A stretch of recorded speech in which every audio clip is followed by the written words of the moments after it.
questions. Have you ever heard of Black Youngster, the rapper? He just lost his third brother to gun violence in Memphis yesterday. Yeah, I've heard of Black Youngster, and I'm very sorry to hear that. Yeah, I think that you got to realize that your hip hop got hijacked. Like your hip hop, I think I again I it's not. I don't think it's a conspiracy theory to believe um that if they had private prisons they had to fill up during the when Biden was pushing for all those prisons, it's not out of the question to expect that they would use rappers to market their prisons, because every study shows that Black people listen to celebrities more than anybody else. So if you're building prisons and you need people to put in the prison, well, you're not going to put white people in the prison. You're not going to put white women in the prison. You're going to look for Black people. That's what they do, right? So they say, oh, well, Black people, they listen to rappers. So we're going to go and pay money to the rappers who will do anything for money, sell out their own mama for money, and because they're trying to bling and shine and all this other stuff, and just pay them money to promote violence and killing and drugs and everything that's going to send Black men to prison. And then 20 years later, you got prisons full of Black people. Surprise, surprise. All right, let's see. If I missed your question, just repeat it, because somebody said you didn't answer my question, but I didn't see your question, so I'm so sorry for that. Just put it in there again. And let's see here. Someone says, because we are 100 years behind. Yeah, that's true.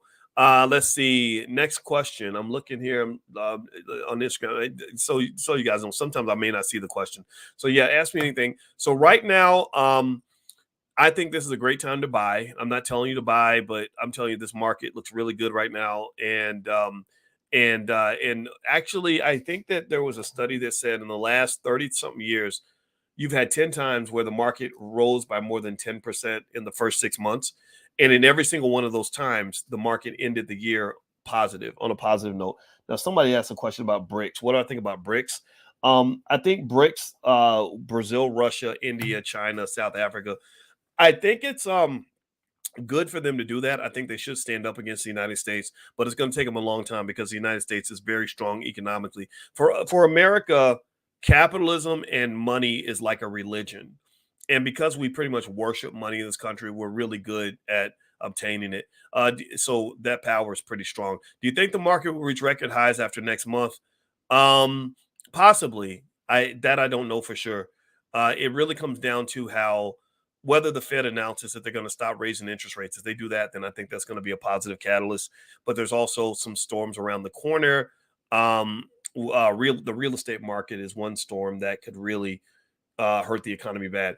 Market buffooning and bottoming and correcting. Yeah, the market was going to correct because it was doing so well before.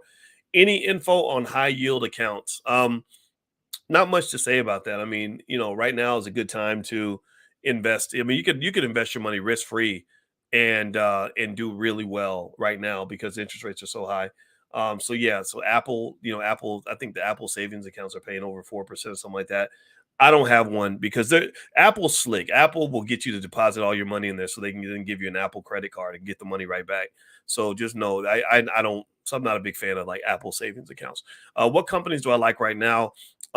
Let's see. Nothing particularly comes to mind. One company called AppLovin, AppLovin. That's a company that I'm going to invest in. I send out profit alerts regularly. If you'd like to get those, just text the word stock to 31996. Text stock to 31996. If you text stock to 31996, I'll send you profit alerts at least once or twice a week, and just kind of let you guys know if I see anything that can help you. Is it true August and September have shown to be the worst months to invest? I think that there's something about August. I think it has to do with vacation or something. So yeah, I can't remember the research studies, but I do think, Albert, there is something to that. I don't remember what it is exactly. Let me know if you can hear me okay. Give me a yes if you can hear me. I'm talking to my friends on YouTube. Do you think China real estate crash will affect us? Yes, it already has. China has some major companies that have been going bankrupt lately. It's kind of a shit show over in China, so you got to be careful. Can you explain more about the real estate in the near future? Yeah, the commercial property market is a mess in some major cities like LA and Seattle and stuff like that, especially places that overdid it during the pandemic. But the New York real estate market, same thing, pretty bad. Not bad all the way around though, But what's going to happen is that a lot of these companies that have these leases on commercial property are not going to pay their leases, or they're going to get out of their leases. And then the banks are going to get hit. Once the banks start getting hit, you have a liquidity problem. When you have a liquidity problem, that's when your economy is kind of in trouble. That's when you're going to have some issues. This says to me that there's a probability that the Federal Reserve, if they see any cracks in the system, liquidity wise, they may stop hiking interest rates and start lowering interest rates, which is their way of pushing liquidity into the market. When they start doing that, then if you're in the stock market, you're probably going to make a shit ton of money, because when the Fed starts pouring money into the economy, prices go up. They have a saying that says, "Don't fight the Fed," and that means basically the Fed. Our economy is kind of a controlled economy. So the Federal Reserve is the central banker to the world. When they decide that stuff's going to slow down, it slows down. When they decide stuff that the party's going to keep going, then the party keeps going. All right. So, and the problem is they kept the party going for 15 years, and people got used to it. And so when they took it away, they freaked out. It's a good or bad to have a lot of stocks, or just like a core five. It depends on how you look at it. But generally speaking, the theory says that owning about 20 to 25 different stocks is a good number to have if you want to consider yourself to be diversified. Um, let's see here. I see Ricky from Atlanta, Mimi from Napa, California. Oh, Napa Valley. Thank you for giving us your time for free. Yeah, you're welcome. I'm happy to do this. I love talking to y'all.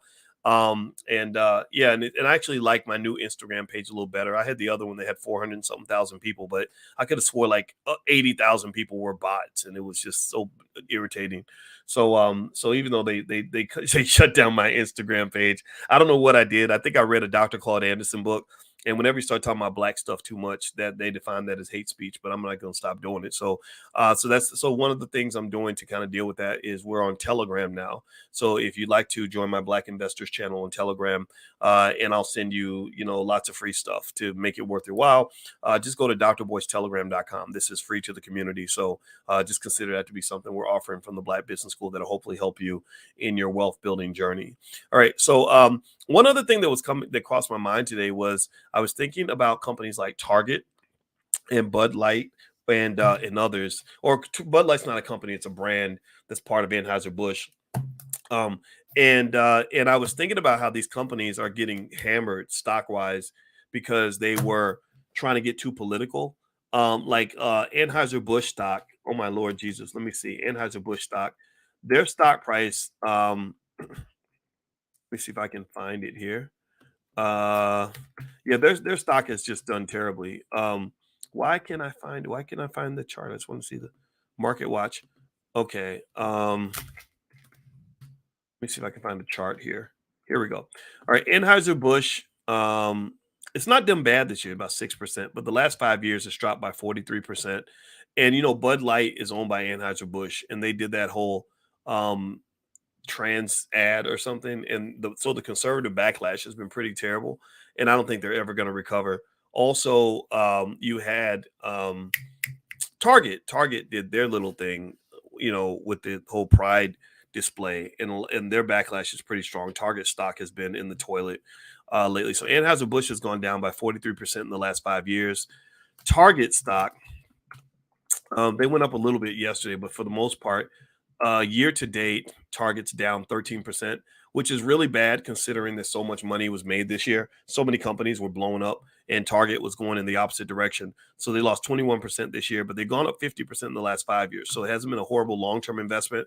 But what a lot of people are questioning is whether or not companies should get involved in politics. I don't think they should. I think they should just, if you make coffee, like Starbucks makes coffee, it doesn't have to be like gay pride coffee or Black Lives Matter coffee, or whatever. Like, because what happens is that when you do that, then you get distracted from your primary goal, which is to make a profit for your investors by selling coffee. So, and also you become, what's the word? Almost trapped by your audience, right? People start to expect you to give up billions of dollars to take these different stands on different issues. And so, like with Starbucks, after they, kind of pretended to be liberal, which they really weren't, the workers said, "Okay, well, since you're so liberal, we're going to form a labor union." And then Starbucks was like, "No, we don't want you to unionize, and because that's actually is going to cost us money." And so then Starbucks employees started getting pissed off because they felt like they were just kind of being lied to. And they were. I think Starbucks should have just made coffee and that's it. Let's see. Can you really be a stock market analyst if your passion plus wait, hold on. Can you be a stock market analyst if it's your passion, plus if you really have a good diversified portfolio yourself? Um, yeah, I mean, you can get training on how to be a stock market analyst and stuff like that. Like, there's plenty of stuff you can do. I am not really like an analyst. But as a professor, you teach people that become analysts. Like I've taught stockbrokers and people that become stock market experts because the way I learned about the market was on a very deep, deep level. Like I know the mathematics behind the statistics behind the development of stock prices, and so that's one of the reasons why.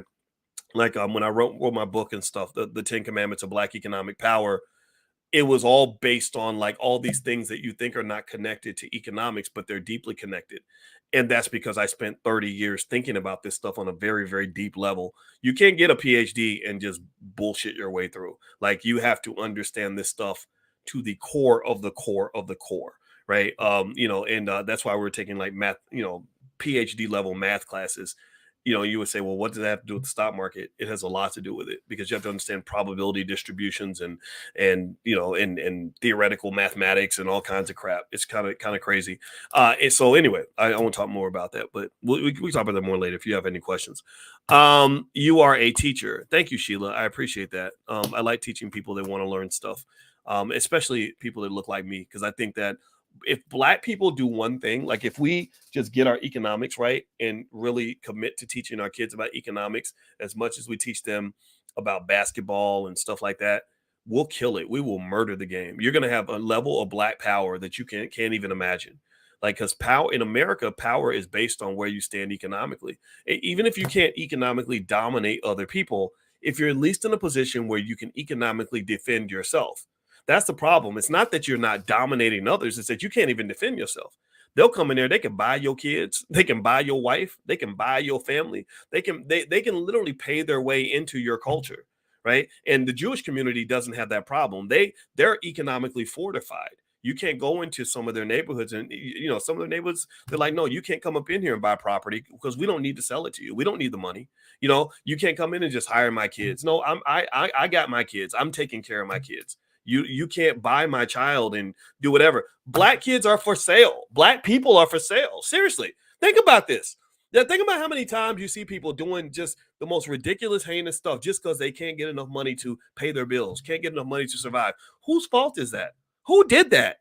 Well, if you go back and you start from the beginning, again, this is what I can share with you. This is how I see the world as a professor. This is what you do. You look at the origin of things. So when I see a 28-year-old who is selling booty because she can't pay the bills, I go back, I rewind 28 years and start when she was a baby and say, were your parents teaching you things as a baby that were going to prepare you for the difficulty of being a Black woman in this world who ain't got no damn money and who doesn't know how to get it, doesn't have any of the skills to survive? Like, I don't think it's that complicated. I think that's how you solve a problem, right? Because if you go back, I saw this video. It was a cute video, but the daddy was trying to teach the little girl how to hula hoop, and he said, okay, so wiggle your hips, and she starts she starts dancing like a grown up, right? Wiggle Cardi B hip wiggling, and it was cute and funny. But it was like I made a smart aleck comment. This is the kind of stuff that makes people mad at me. I said, this little girl's clearly a genius.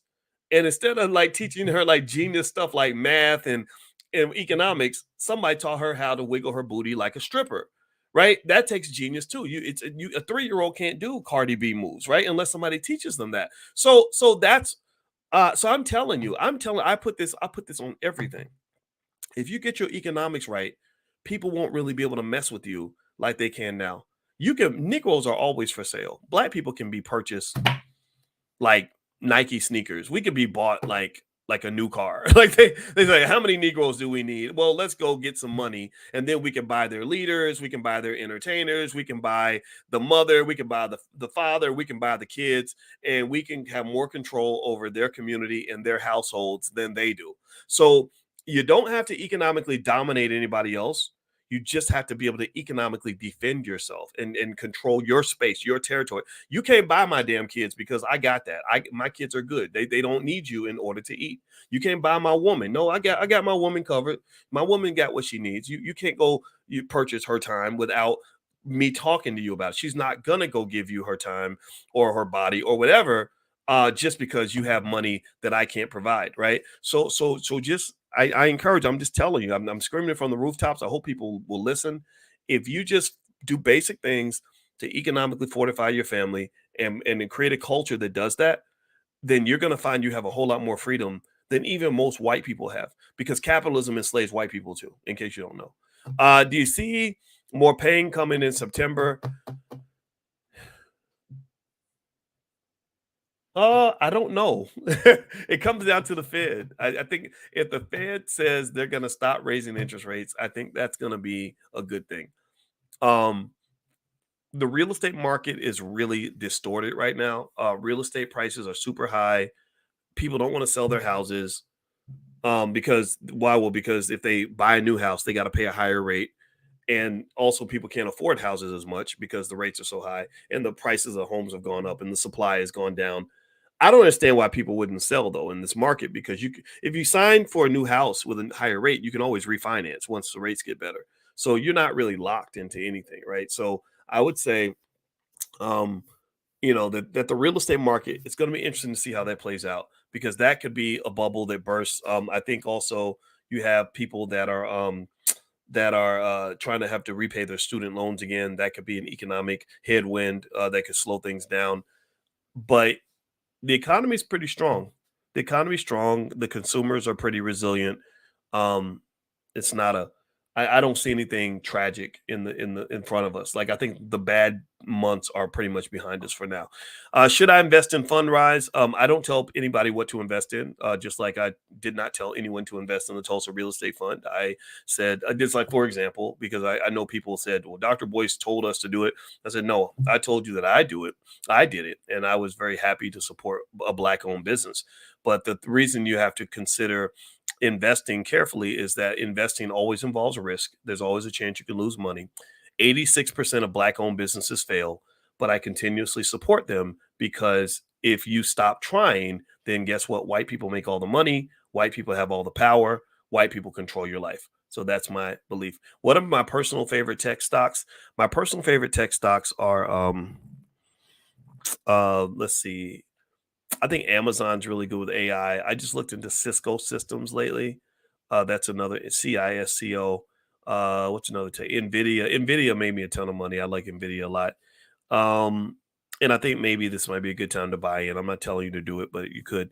Tesla's really good with technology and AI. Microsoft. So those are some that I like. Would I invest in Fundrise? I I like it. I don't dislike Fundrise. It doesn't seem to have a bad reputation or anything. Let's see here. I'm proud of who I am. I am an honest, powerful person. Well, good for you.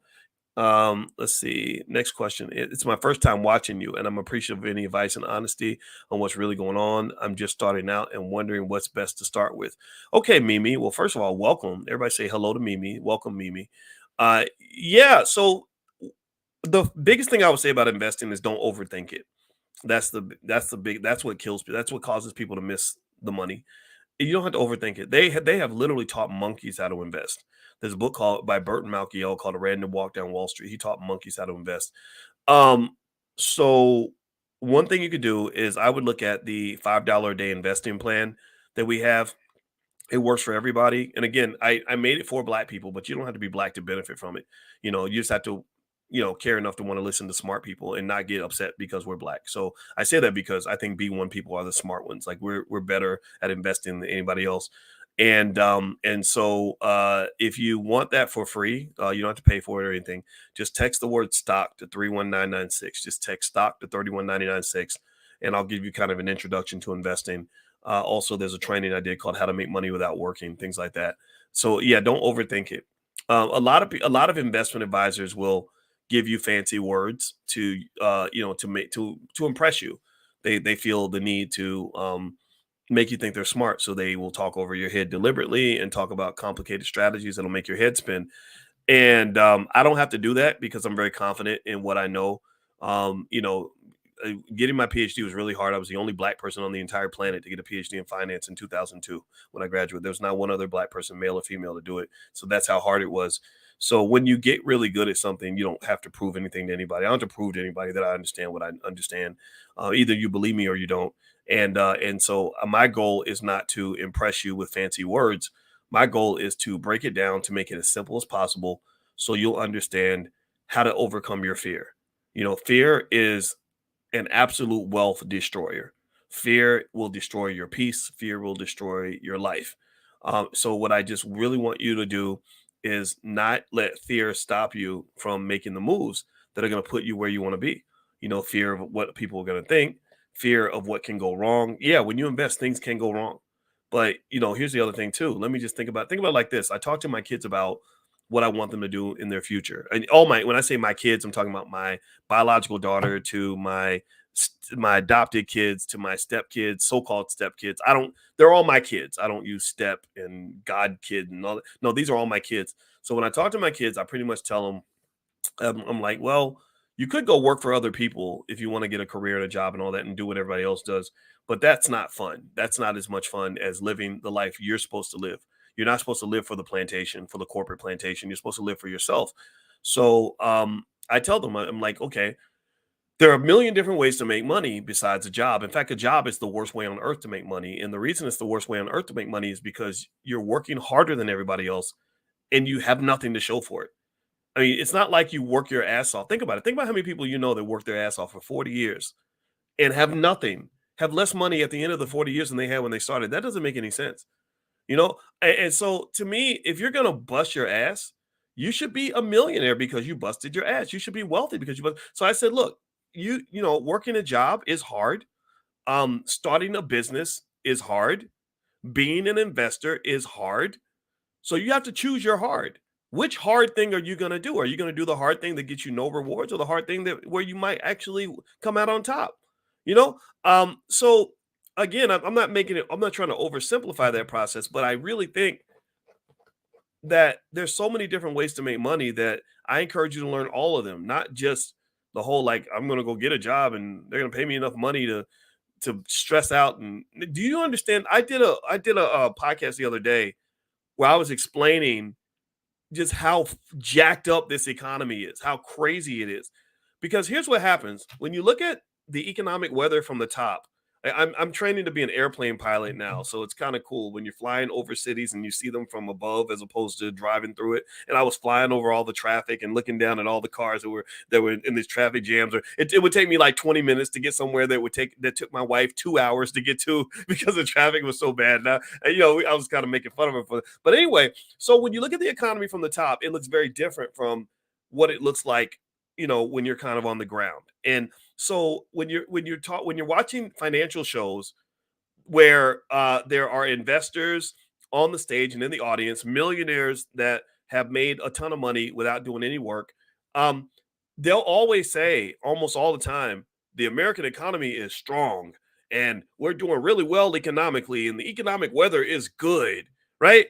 And but then you go and read another study that will basically tell you, and I broke this down actually on my channel, drboycetv.com, and also I have a podcast on Spotify. Just look me up on Spotify and you can find it there. And I cited a study I saw that basically said a few things. I'm trying to remember what it said. It said number one, people are supposed to only spend, let's say, 28-30% of their rent or of their money on their rent. That number is actually more like 50 to 60%. Like people, like the rent has just gone up and up and up, and the wages haven't gone up. They talked about car notes, like your car note. The average car note on a new car is like over $700. A lot of people are spending over $1,000 on car notes.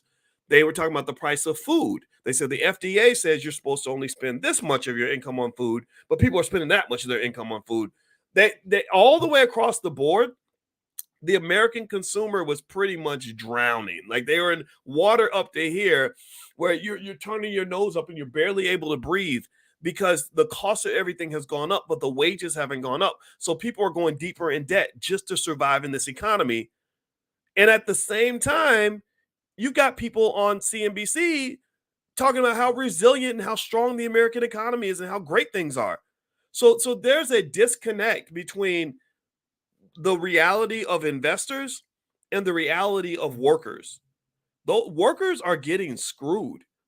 The worst thing I would do, if I was a person who believed in abusing my kids, I would train them to become workers, and that's it. I would just say, go get a good job and not talk about investing or whatever, because that's abuse.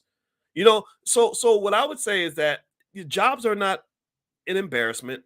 I don't want to job shame, but I think everybody who wants to survive in this new economy has to go outside of the box. You got to find a way to make your money without it just being the simple, like, get a job and get one income model. That doesn't work.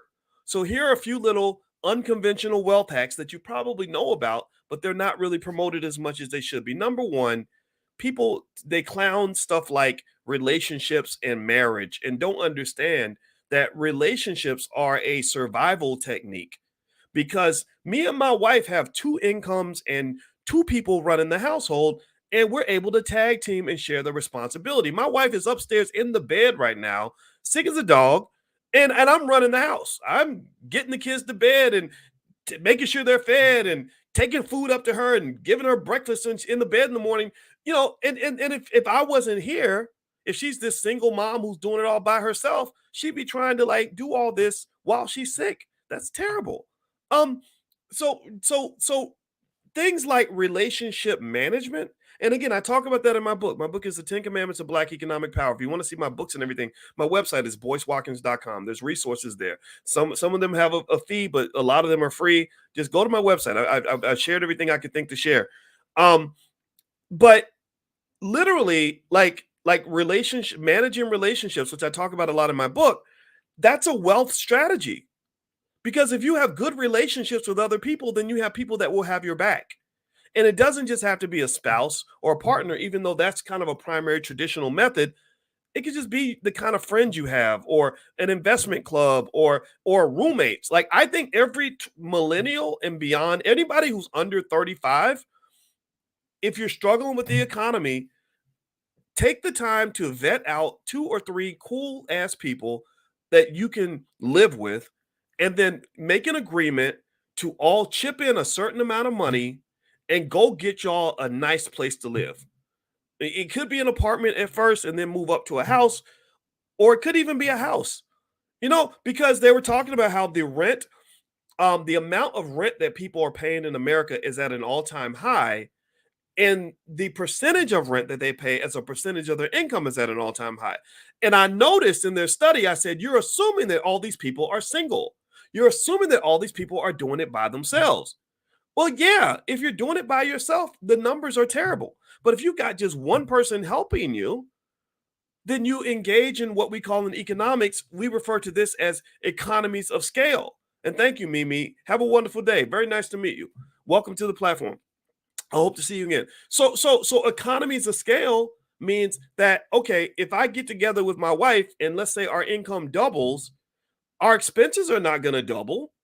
Our expenses might go up maybe 20% because we're sharing the same house and we're splitting the mortgage and all sorts of stuff. What does that mean? Well, that now gives us wiggle room to have that extra 30-40% to save and invest that we wouldn't have if we were trying to fund two separate households. You understand? So I'm gonna tell you this. I think marriage, or whatever you want to call it, doesn't have to necessarily be between two people, or a man and a woman, or a man and a man, or a woman and a woman, where you have somebody that you're doing the oochie coochie with, having sex with. I think that you can also have just agreements with people where you economically marry each other. Like, look, you're solid, I'm solid. You keep your commitments, I keep my commitments. Let's help each other out. It doesn't, who we're screwing has nothing to do with the fact that we're going to share these bills and these responsibilities and help each other survive economically. I think that's a good model. I knew a lady who did this. She was actually a doctor, and she had another friend that was a doctor who happened to be a gay man. He had boyfriends. She had boyfriends too. And they lived together. They traveled together just like husband and wife.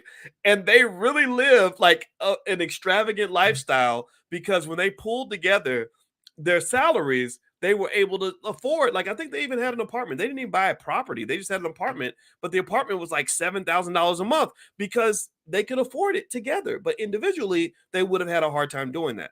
Right. So I would encourage you to think outside that box. I also think everybody should have a side hustle. I just think you should tell your kids over and over, you got to have a side hustle. You got to have a side hustle. Never have one stream of income. Always have a side hustle. And so you can form like things like side hustle groups where you get together with other people once a week. I do this with my kids. We have a family business meeting once a week where we talk about what we're doing, and we just talk. There's no agenda like, okay, everyone must do this and must do that. No, it's like, just get there on time and let's love each other. Let's connect. Because the more we connect, the more we trust, the more we can partner together on things, because you know who I am, I know who you are. And so it starts with love. Love is the most beautiful glue in existence when it comes to bringing human beings together.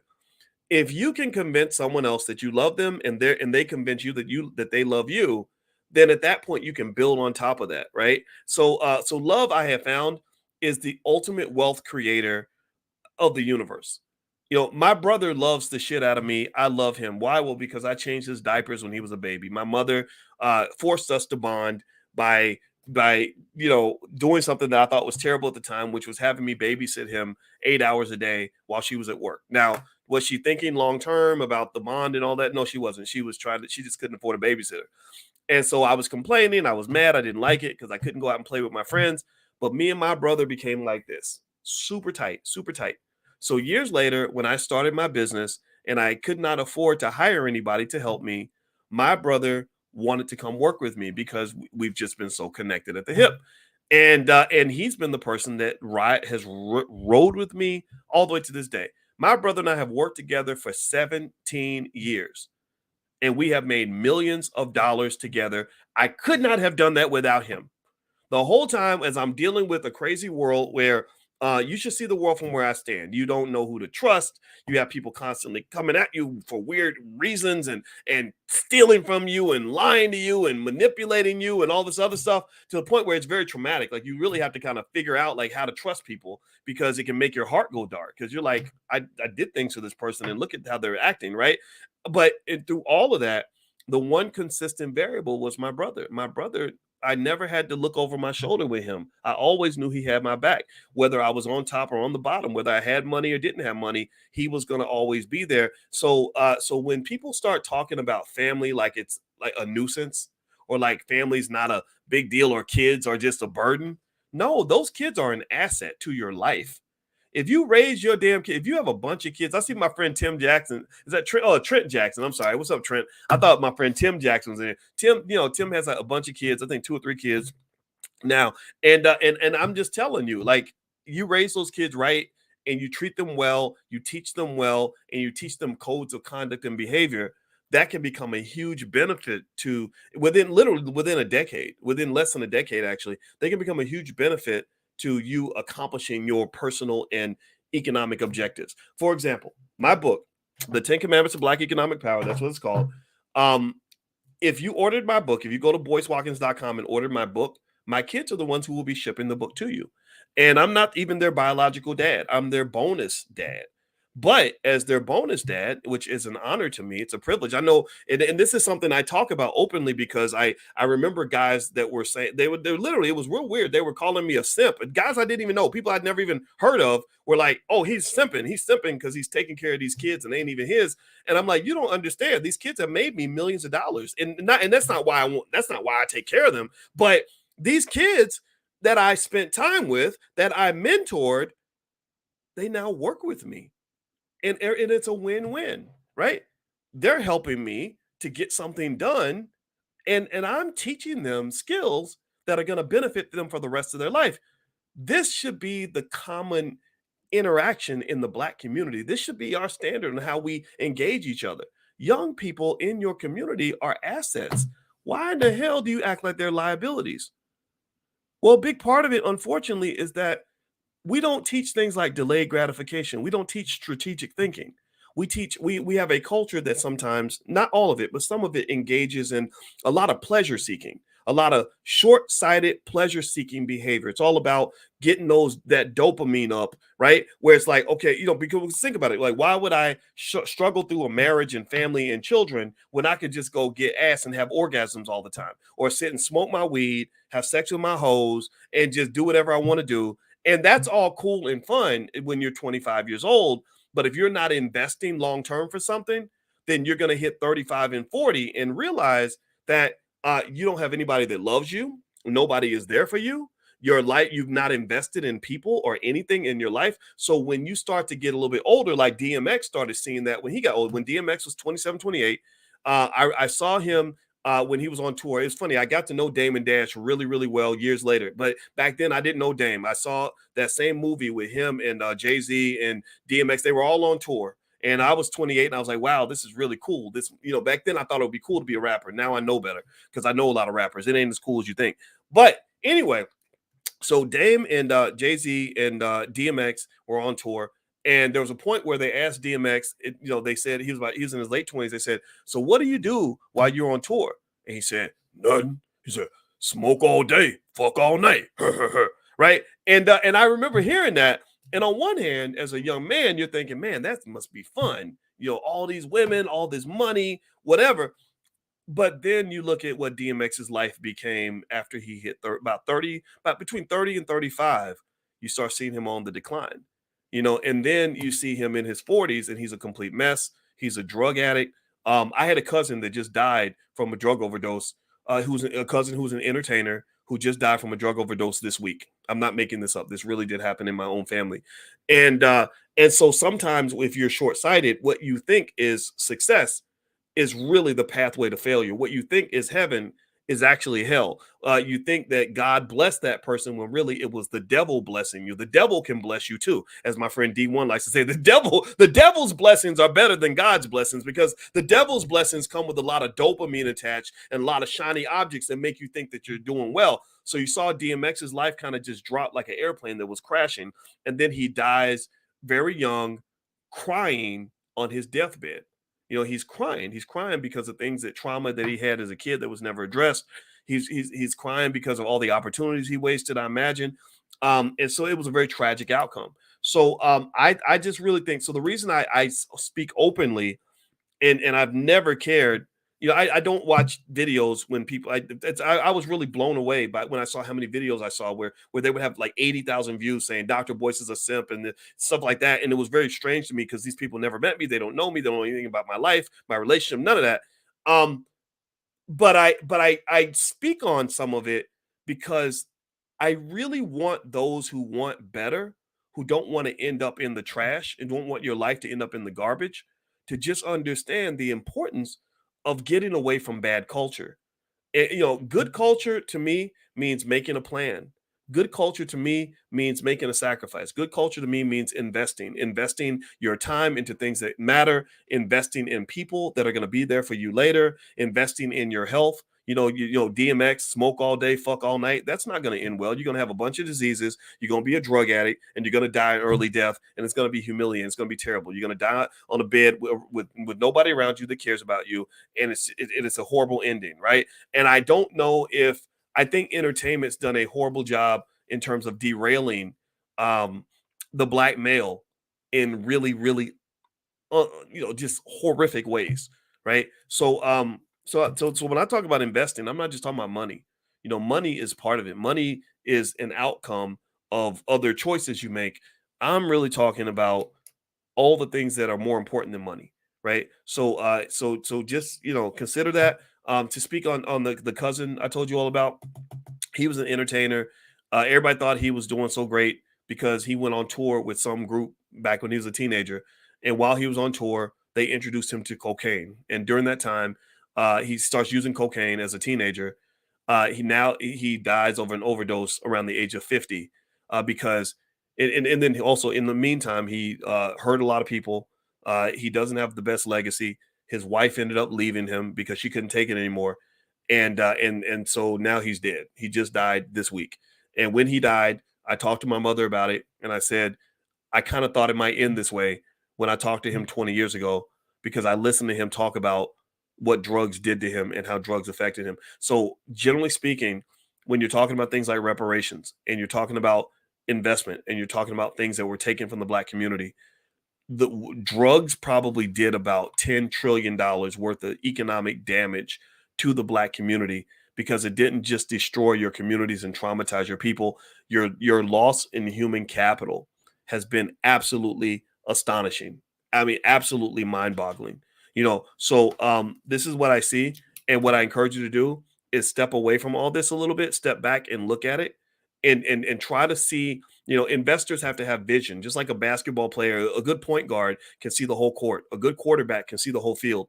I want you to be a good quarterback of your economic situation. I want you to be a good point guard to sort of look at the whole field, right? And so when you see, or a quarterback, when he's throwing the ball, he doesn't throw the ball to where the receiver is at the moment. He throws it to where the receiver is going to be. When LeBron James makes a pass, he doesn't pass it to where you are. He passes it to where you're going to be, right? So the same thing is true with investing. You don't look at where things are. You got to look at where things are going. You got to look at where things are going to be. So economically speaking, that's what stock market investing does. It's not about where things are right now. It's about where they're going to be. Your economic condition. It's not about how much money you have right now. It's about how much money you're going to have in 5, 10, 15, 20 years by continuing on a certain trajectory, right? The community. When I look at the black community, I'm not looking at where we are in 2023. I'm looking at where we're going to be in 2073. This is what gives me hope. This is what lets me know that we're talking about some major generational moves right now. And so always sort of have that vision. And people that are successful that way tend to be people who can do that. People that practice doing that. People that have the ability to embrace things like delayed gratification.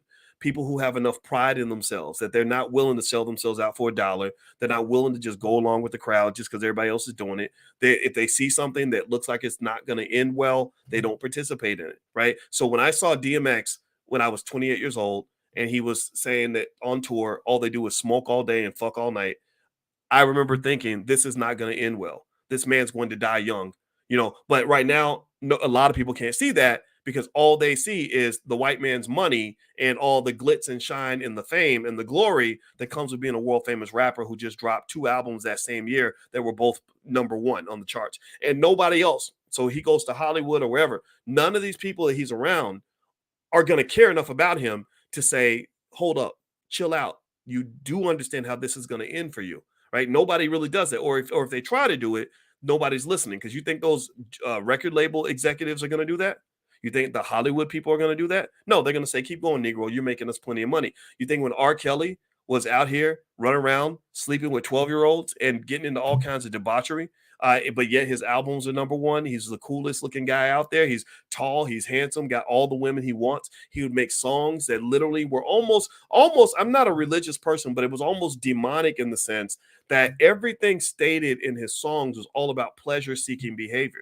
Pleasure-seeking behavior is heavily promoted. It was smoke, drink, fuck, waste money, just live your best life in the moment. Don't worry about the future. The future is never going to arrive. Well, if you look at R. Kelly's life, where is R. Kelly now? R. Kelly is crying every night in a prison cell, right? Lost every single penny, lost a lot of his friends, lost his reputation. And a lot of that could have been averted if somebody had been able to get into his head right after he married Aaliyah and helped him understand you can't be out here marrying 14-year-old girls and think that that's going to end well for you.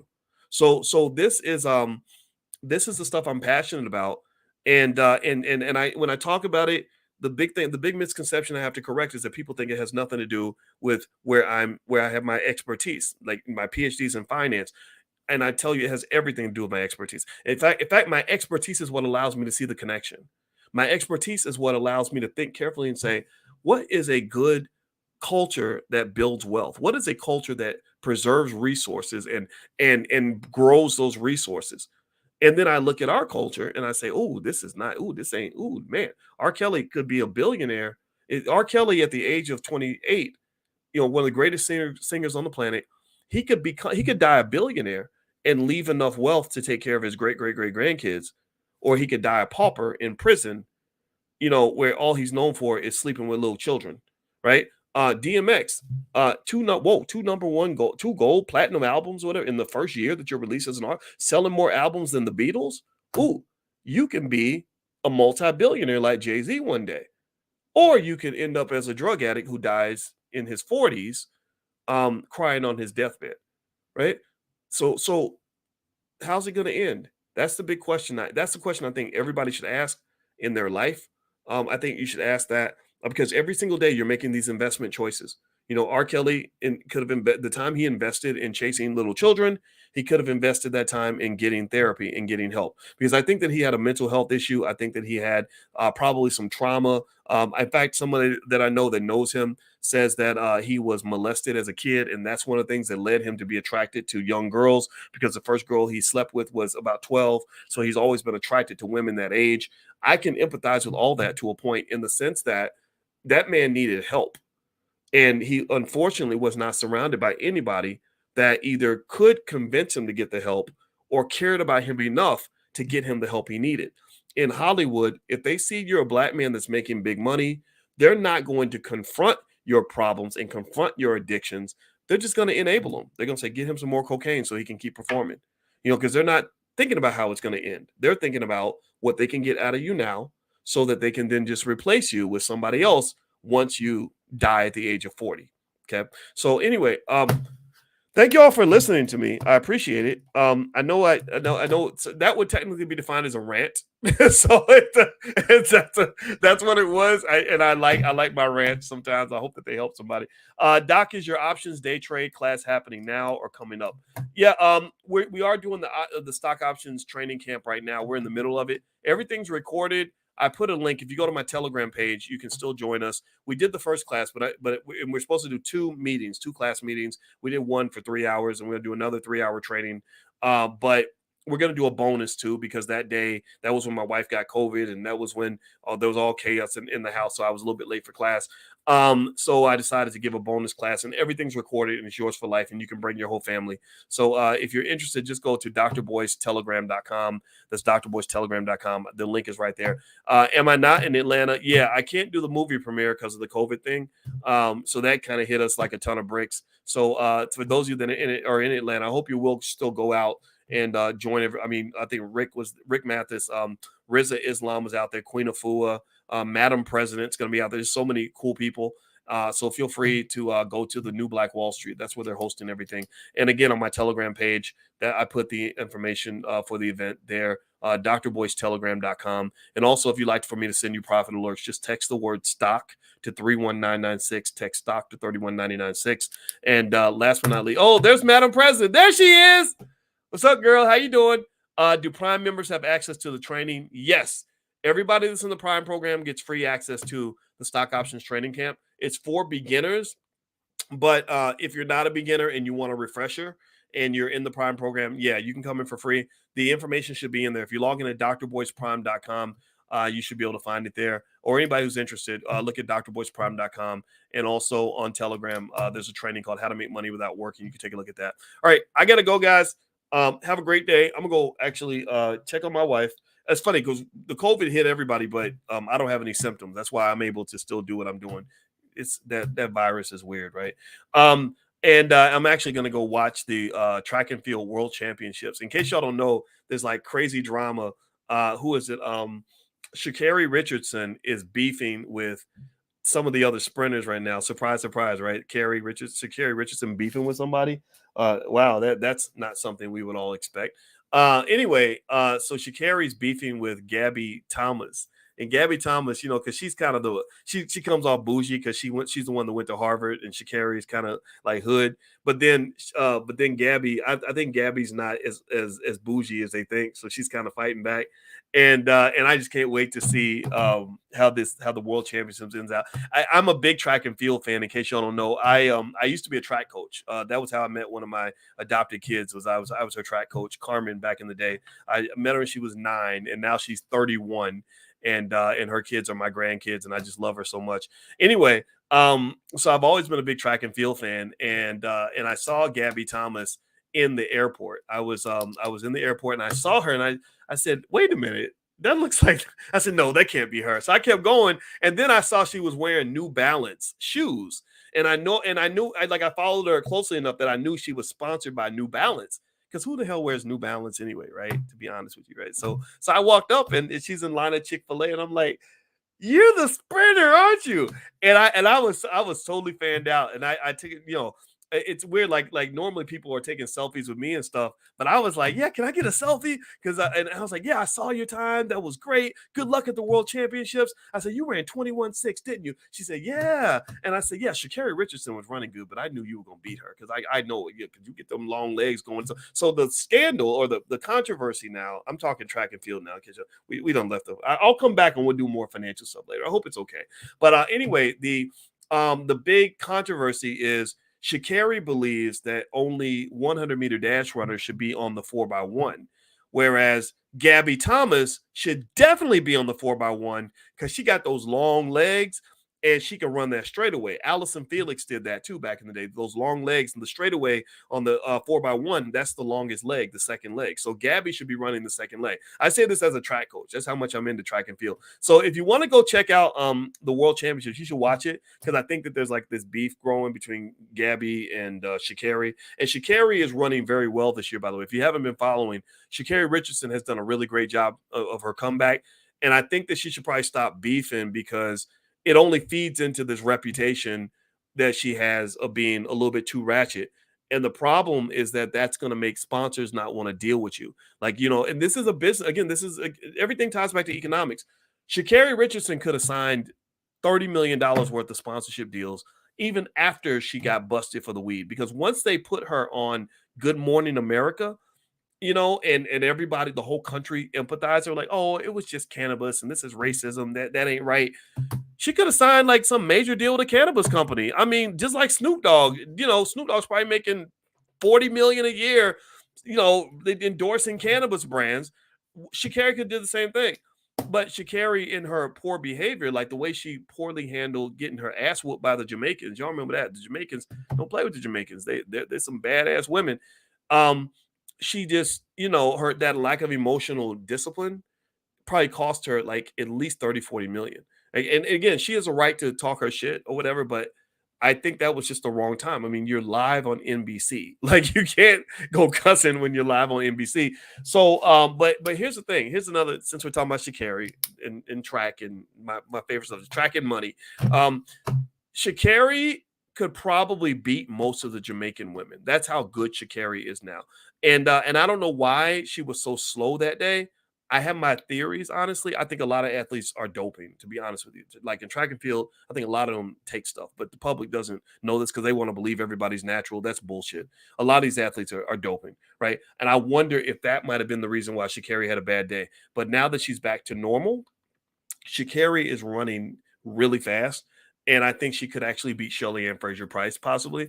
And also, if you saw last year, the American women beat the Jamaicans in the 4x1, and TT Terry, who was on the anchor leg, was getting chased down by Shericka Jackson. Like she almost beat her. Like Shericka was like clawing her back, like reeling her in like a fishing pole all the way to the end. If Sha'Carri had been running in TT's place, that wouldn't have happened because Sha'Carri can beat Shericka Jackson. That's how fast she is. So I hope they get this relay thing fixed because the women, the American women are really talented. And I think Gabby Thomas mixed with Sha'Carri Richardson is going to be really powerful.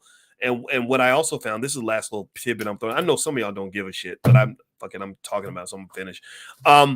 But the other piece is that I think that Sha'Carri's team, I think TT Terry is on Sha'Carri's team. Now, TT Terry is the lady who almost got beat on that relay team. I don't know if anybody else saw that, but TT Terry should not be on that relay team. That's my point. As a track coach, I would say no. But Sha'Carri is on the same team as TT, so I think that their coach Dennis Mitchell wants both of them on the relay team. And I'm sitting there thinking, no, TT's not good enough. Right? Sha'Carri's good enough, but TT's not good enough, and that's the whole beef. So go check it out. I think you might find it interesting, or Google it a little bit, and it's an interesting thing. And I think it's also good because these little rivalries in women's sports, they do a lot for getting the attention these ladies deserve. They're so talented, and they don't get any of the respect that they truly deserve. And if you remember that the girl at LSU, I forget her name, but you know what I'm talking about, who did this with the finger. She really elevated women's sports big time. Like people are going to be watching the women's NCAA tournament a whole lot more because of that. So I think Sha'Carri, if she manages her behavior a little bit, like because she's got a little FloJo in her, like she could be kind of like a FloJo-ish kind of character. She just needs to rein it in. She could be great for women's track and field. And I because I follow it already because they're so talented, but I don't think enough people do. So anyway, Angel Reese, that's her name. Yeah, Angel Reese. Let me tell you about Angel Reese. It's so crazy. They asked her if she was going to the WNBA, and she said, "I don't think so because I'm already making so much money on social media." Like I think Angel Reese is clocking 5 to 10 million a year just off her brand. And this is a good business lesson. A lot of people think sports are all about who's got talent and all that. No, it ain't about the talent. It's the branding. It's the brand. Why do you think that a college basketball game can, make more money than an NBA game? The players are not better. It's because of the brand. People want to see Duke against North Carolina or whatever. Or the players. They know the players because I went to University of Kentucky and I follow all the Kentucky players, right? It's the branding. It's not just the talent, right? Same thing in music. Like Beyonce, her tour is going to make hundreds of millions of dollars. Taylor Swift is going to make $1 billion. It's not because they're the only two women that can sing. Like I personally know women. Like there's a lady named El Shaddai, who's another young person I've kind of mentored through the years. You should follow her on TikTok. She sings better than all those women. Like she's that damn good. She's amazing. But a lot of people don't know who she is. Well, why? Well, because she doesn't. She's not the brand that a Beyonce is, or the brand that a Taylor Swift is. So it's not just the talent; it's the branding.